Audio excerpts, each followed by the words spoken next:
If function आता है फिर भी आप इंटरव्यू क्रैक नहीं कर पाते हैं, या फिर डे टू डे ऑफिस में काम करते हैं, इफ फंक्शन लगा के भी आपका रिजल्ट नहीं निकलता है, क्योंकि इफ फंक्शन जैसा दिखता है वैसा काम नहीं करता है। मैं आज आपको इफ का वो लॉजिक सिखाऊंगा जो आपको एआई बता तो देगा पर फिर भी आप उसको नहीं समझ पाएंगे या फिर आप इंटरव्यूज क्रैक नहीं कर पाएंगे। स्वागत है दोस्तों एक्सेल बूट कैंप सीरीज के सेकंड डे में।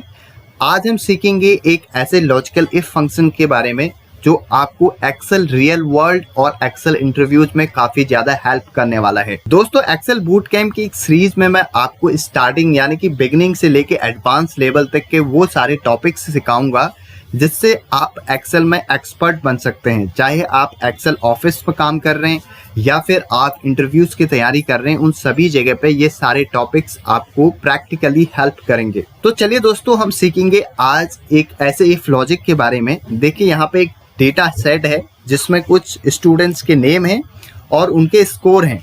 अब आपको नीचे कुछ रूल्स दिए गए हैं जिसके अकॉर्डिंग आपको रिजल्ट निकालना है। आपको बताया गया है कि अगर मार्क्स 40 या उससे ज्यादा है तो पास आना चाहिए, उससे कम है तो फेल आना चाहिए और अगर ब्लैंक है तो एब्सेंट आना चाहिए।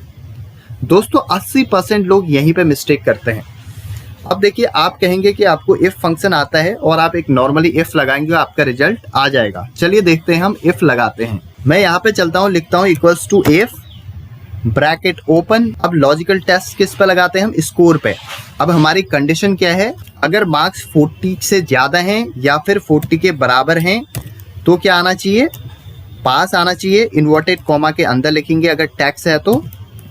एल्स क्या होना चाहिए? फेल होना चाहिए। अब मैंने ये किया और क्लोज कर दिया और एंटर कर दिया तो आपका पास आ चुका है। अब मैं इस फॉर्मूले को नीचे तक ड्रैग करूंगा इस तरीके से सिलेक्ट करने के बाद में, तो आप देखेंगे जहां पे 40 से ज्यादा मार्क्स हैं या 40 के बराबर है वहां पे पास, और जहां पे 40 से कम है वहां पे फेल आ रहा है।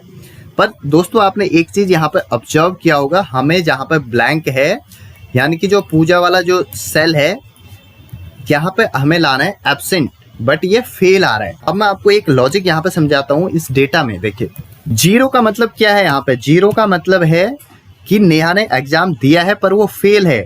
क्या है? एग्जाम दिया है पर फेल है। ब्लैंक का क्या मतलब है? ब्लैंक का मतलब है एब्सेंट, यानी कि एग्जाम दिया ही नहीं। तो अब आप इसको कैसे निकालेंगे? देखिए दोस्तों ये काफी आसान है, बस आपको एक लॉजिक समझ में आना चाहिए। पहले मैं आपको फॉर्मूला लगा के रिजल्ट दिखाता हूँ, उसके बाद आपको मैं फॉर्मूले को एक्सप्लेन करूंगा। Equals to if bracket open, logical test हम लगाएंगे F2 पे यानी कि स्कोर पे, equals to inverted comma open inverted comma close. ये हम लगाते हैं जब हमें कोई ब्लैंक सेल को शो करना होता है। कॉमा इन्वर्टेड कॉमा स्टार्ट करेंगे absent, inverted comma close and then comma if bracket open. अब हम अपनी अगली वाली कंडीशन लगाएंगे। F2 सेलेक्ट किया, ग्रेटर देन इक्वल्स टू 40, तो हमारा इन्वर्टेड कॉमा के अंदर पास, inverted comma close, inverted comma फिर इन्वर्टेड कॉमा, एल्स क्या हो जाएगा? फेल। अब हमने 2 बार इफ लगाया है तो 2 बार हम यहाँ पे क्लोज कर देंगे, 2 बार ब्रैकेट लगाएंगे और एंटर कर देंगे तो आपका पास आ चुका है। अब मैं इसको नीचे तक ड्रैग करता हूँ। देखिए ब्लैंक सेल में क्या आता है? ब्लैंक सेल में आ रहा है एब्सेंट। अब देखिए दोस्तों हम एब्सेंट यहाँ पे निकाल चुके हैं। अब आपने फॉर्मूले को सीखना है। देखिए दोस्तों जब आपके पास मल्टीपल कंडीशन होती हैं और मल्टीपल रिजल्ट्स आपको निकालने होते हैं तो वहां पे हम लगाते हैं नेस्टेड इफ, यानी कि एक से ज्यादा इफ फंक्शन लगाते हैं। जब आपके पास केवल एक ही कंडीशन होती है, अगर वैल्यू ट्रू है तो एक रिजल्ट आएगा, अगर वैल्यू फॉल्स है तो दूसरा रिजल्ट आएगा, तो वहां पे हम लगाते हैं सिर्फ इफ फंक्शन, जैसा कि हमने पहला वाला लगाया था पास फेल करके। बट यहाँ पे हमारे पास मल्टीपल कंडीशंस हैं यानी कि आपको एब्सेंट भी दिखाना है, तो अब आप लगाएंगे नेस्टेड इफ जो कि आपका प्रैक्टिकल यानी कि रियल वर्ल्ड में जिसका यूज होता है एक्सेल में। अब देखिए दोस्तों यहाँ पे जो इफ फंक्शन है मैं स्टार्ट करूंगा इफ। आपने एक चीज अपने दिमाग में रखना है, जो एक्सेल होता है वो हमेशा लेफ्ट से राइट की तरफ आपके फॉर्मूले को रीड करता है। तो मैंने लिखा इक्वल्स टू इफ, उसके बाद मैंने F2 के किसी एक सेल को सिलेक्ट किया, इक्वल्स टू मैंने इन्वर्टेड कोमा ओपन किया और क्लोज किया, तो यानी कि ये एक ब्लैंक को रिप्रेजेंट कर रहा है। तो उसके बाद मैंने इन्वर्टेड कोमा के अंदर एब्सेंट लिखा। इसका मतलब ये है कि सबसे पहले एक्सेल चेक करेगा कि जो F2 वाला जो ये कॉलम है इसमें कोई सेल ब्लैंक तो नहीं है। अगर वो ब्लैंक है तो उसको हम एब्सेंट शो करेंगे, उसके बाद वो अगली वाली कंडीशन में मूव हो जाएगा। नहीं तो आपका अगर 40 से ज्यादा है तो पास होगा, 40 या उससे ज्यादा है नहीं तो फेल होगा।